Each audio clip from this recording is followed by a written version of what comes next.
Hi everyone, my name's Geraldo. I'm a real estate agent with Keller Williams at the Country Club Plaza in the heart of the Midwest, the home of the Chiefs, and the city of Fountains, Kansas City, Missouri. In today's series of real estate investment videos, we're going to delve deep into the world of funding loans with a company and an individual that's a close friend of mine. She's been ranked and rated one of the top 20 lenders in the entire state of Missouri. Shelbi Lusk with Lusk Mortgage. I'm so happy to have her on this video with me. Geraldo, thanks so much for asking me to be a part of this today. I'm really looking forward to sharing some information with folks that are interested in getting started with investing in real estate. We both know that the Kansas City market has a lot to offer folks, and I'm really excited to kind of dive into some different opportunities for individuals. And a lot of those individuals, Shelbi, who have contacted me from 48 states, Canada, Puerto Rico, and so forth, one of their first questions is always, what should I buy? Should I buy a single family, a couple single families? Or maybe a multifamily, or if they're moving in from out of state, what do I do? Should I buy a single family, or should I buy a multifamily and live in one half? What's your thoughts on single family versus multifamily purchases? Yeah, so when it comes to multifamily versus single family investment properties, it's really hard to decide which one makes more sense. I think it's really good to keep in mind that not one size fits all when it comes to real estate investing, and it depends on someone's particular situation. When it comes to purchasing a multifamily building, that can be a great avenue for a first purchase for someone that maybe is thinking about occupying one of those units. And we'll dive into the down payments and things like that with a property such as that. But can you imagine living in a building and you having 3 tenants that are paying you rent every month, meaning that your mortgage is already being covered right through their rent payments, but then you're also going to be making capital on top of that, just as far as the overage. So that's a great way to get involved in real estate investing. Another great way is just to buy a single family property that you're not going to occupy and put a renter in place. It's really common in our market where the landlord has an $800 a month mortgage payment, but rents $1,500. So that property cash flows really well. And as we both know, the cash flowing properties are a lot dependent upon the area and the class in which you buy. Like we mentioned in previous videos, those low risk, low reward properties where you have a great building, but maybe not as high of cash flow, whereas the high risk, high reward buildings in the Class D neighborhoods is definitely some of that cash flow. And that's actually where I get a lot of my calls from, is folks who are highly attracted to buying here in Kansas City some investment properties. But one of the most frequent questions up front is, how much is it going to cost me? Because, the standard payment for purchasing a normal home is a 3%, but investment properties are a lot different, huh? If we're going to occupy a property ourselves, with conventional financing, we can get away with 3 to 5% down.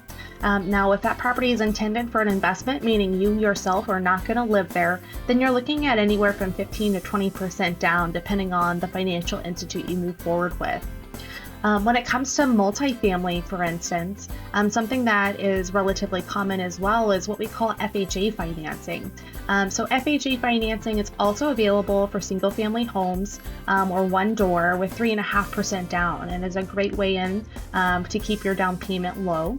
For multifamily, though, FHA financing is also available for folks that are going to occupy a unit. So they can still put down 3.5% for a 4-unit building, which helps them keep their cash in pocket for renovations or for future investments. Something else that we'll see commonly done with multifamily is if you're going to occupy that building yourself and using conventional lending, then you can expect to typically put down 20 to 25%. If you're not going to occupy any of those units, you'll want to anticipate putting 25 to 35% down, again, depending on the financial institute. Thank you so much for clearing that up, Shelbi. I know that a lot of people get confused as to how much they have to bring to the table. And just to let you know, as a real estate agent, that's what I do. I show properties, I advise on which one has a good foundation, a good roof, and so forth. But when it comes to these financial questions, I always defer to the financial expert when it comes to lending, and that's Shelbi. I literally defer all my questions to Shelbi. And so I would recommend anybody who's listening to this podcast to do just the same. Call that number on your screen. Talk to Shelbi. She's a wealth of knowledge, and she'll be happy to help you and get you on your way. Speaking of that, Shelbi, when we talk about single family versus multifamily, what are your thoughts? I know that you own quite a few rental properties in different land, different states, and so forth. What do you think the benefits are of owning a single family home versus a duplex when it comes to even like parents from out of state who want to have their child stay here and go to school, so forth, or have a rental property for investment or revenue streams income versus that duplex that they may or may not want to live in one side? What do you think the pros and cons are to each scenario? When it comes to benefits of owning a single family versus a duplex, there's a lot of pros and cons to each scenario, right? It kind of goes back to it's not a one size fits all approach. But owning a single family property could be a benefit, especially if we have a good cash flow on that property. Obviously, there's one roof, one HVAC system, right? Things like that could keep costs minimal. And that could be a benefit for you depending on how long you plan on keeping that property.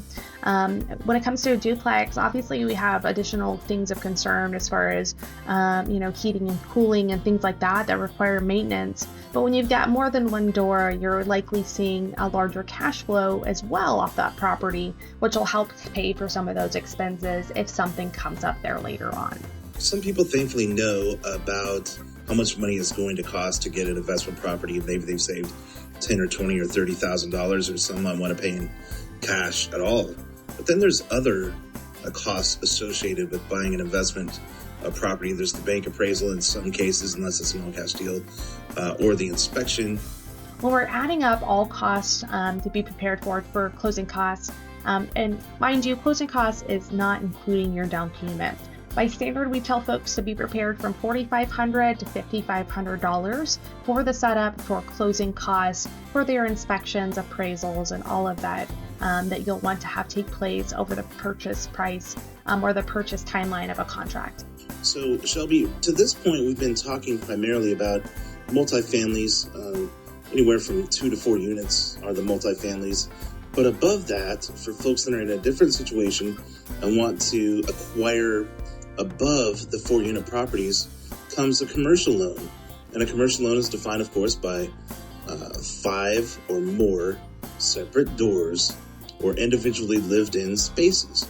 So, Shelbi, what can you tell us about the commercial loan? So commercial loans, you might see a little bit higher of a down payment. The interest rate might be slightly higher than what you would see in the residential world, but it's a great opportunity to purchase more than 4 units or to work with a bank that will allow you to close in an LLC. Now, when we're talking about closing in an LLC, that's something that's commonly recommended. But what a lot of folks don't realize is that you can actually purchase residential real estate in a standard residential loan without using commercial, close in your personal name, and then quit claim to an LLC then later on, just for tenant liability purposes, right?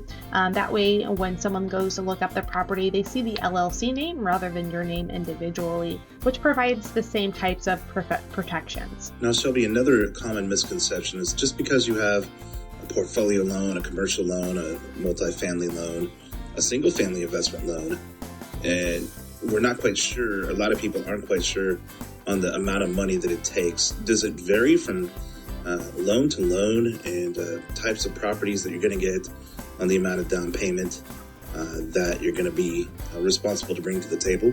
Yeah, so that's a great question. When it comes to down payment amounts and, when you get to a certain amount of doors, there's not primarily a down payment amount that's going to change, right? If we're doing conventional lending and we're purchasing mezz investment properties, putting 20 to 25% down with each one of those, that's what to expect, no matter how many doors you have. Now, there is a certain amount of doors that somebody can have, though. So Fannie and Freddie will allow you to have up to 10 loans out in your name. And after that point, then we have to look at more of a portfolio loan situation where the bank is kind of making an exception of sort, right? Or a commercial loan option or something of that nature to allow you to finance more than those 10 doors. We absolutely offer products like that. After you've purchased your 10 in your name, you can still continuously purchase properties. You're just doing it outside of residential lending at that point. Expert advice from the expert lender here in Kansas City, Shelbi Lusk with Lusk Mortgage. 816-467-4800. Give her a call. And for more information on investing here in Kansas City or to get you to Shelbi, visit my website, geraldokc.com, or call me, 816-582-0337. And please like and subscribe to this channel. We'll have more on investing in real estate here at the home of the Chiefs, Kansas City, Missouri.